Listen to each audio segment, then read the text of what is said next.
Hello everyone, magandang araw. Tuwing umaga nga sa tuwing umuulan, simula nung nagbagyo, lagi na kaming nalilate na gumising. Abay, talaga namang napakasarap matulog pagka ganitong malamig at umuulan-ulan. Pero habang nakahiga pa nga po ako at habang nakapikit ang aking mata, gising na gising ng aking diwa at iniisip na bumangon ka na, may pasok ka pa. At no choice na nga tayo dyan guys, kailangan pa rin nating bumangon at magluto ng almusal. Mabuti na lang, wala po akong estudyante na nandito sa akin ngayon, pero parang may estudyante na rin ako guys, kasi nga araw-araw maaga akong gumigising para magluto ng pagkain ni Yaya. Abay, talaga naman, mas daig pa ang mga estudyante guys. Minsan nga ang estudyante gumigising ng 6 o'clock. Abay, ako nga yung gumigising ng 4 o'clock para ipagluto itong Yaya. Mabuti na nga lang po itong aming big boss ay diet, kaya siya na mismo ang nag-iisip ng kanyang almusal. Paalis na nga po pala yan siya ngayon, pabalik na siya ng kanyang trabaho at itong Yayam inakaabang na sa pintuan. Abay, marunong na rin. Ganyan po yan siya ngayon.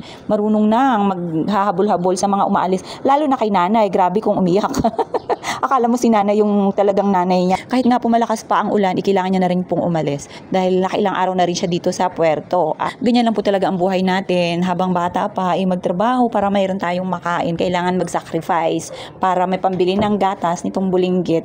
Kahit na nga yan guys, tingnan nyo nga po. Parang masama pa nga ang kanyang pakiramdam niya nung paalis siya. Pero kailangan na po talaga. Kailangan nga po siya sa kanyang trabaho. At ayan, tingnan nyo po yung Yayam. Talagang babang-baba na. Gusto na maghabol. Medyo madulas po kasi yan dyan sa amin. Alam nyo naman pagka ganitong maulan dito sa amin yung medyo nalulumot-lumot na nga ito yung semento guys. Kailangan na po talagang brushin. Kaya itong si Yayam, ipinag-iingat ko yan sila ni nanay. Hindi po muna sila po pwedeng maglalabas pasok dito dahil nga sobrang dulas. Kaya nga po ako, pag dumadaan ako dyan, talagang doble ingat at dahan-dahan lang dahil natatakot din po akong madulas guys. Iniingat-ingatan ko nga rin ang kaisa-isa kong katawan na madulas dyan. Talagang as in pagka tayong nabalian, wala nang pakinabang, nakahiga na lang. So, kailangan ingat-ingat ngayong tag-ulan, talagang madulas, lalo na yung mga nagbabiyahe. Nakabihis na nga po ako niyan at ready na sa pagpasok at nang yan, tingnan nyo nga po, parang nag-aalala pa ako niyan kung matutuloy ba ako, itutuloy ko ba to yung aking pag-alis o hindi. Tingnan nyo nga po, inupin ko na nga po yan yung gate at talagang ready na akong umalis.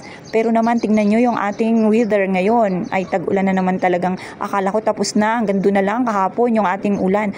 At ayan na nga po, tingnan nyo, nag-uumpisa pa lang, yan, bumuhos na ang malakas na ulan. So, antayin po muna natin na huminto para makapasok din tayo. Pero para sa akin, di bali ng late, basta't makapasok, o di ba?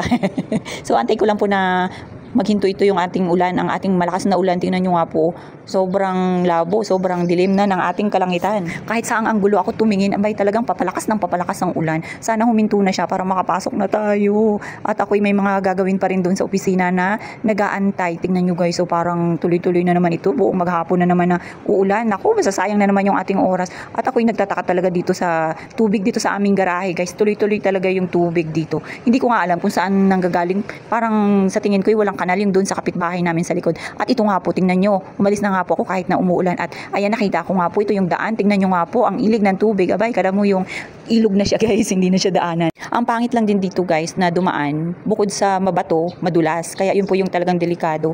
At ito na nga po, ako sa office, nakalusot na ako. Sa wakas, nakarating din ang office at yan, nagmandali na nga po akong pumasok dahil medyo late na ako. At pagdating ko nga po, pinaalis ko na rin yung aking kasama na 24 hours nang nag-duty. Tinanggal ko na nga rin po pala. Ito yung aking magic jacket dyan para naman kahit pa paano isumingaw naman ang ating katawan. So, paano ba yan? Kita-kits ulit sa susunod na video. Bye-bye po.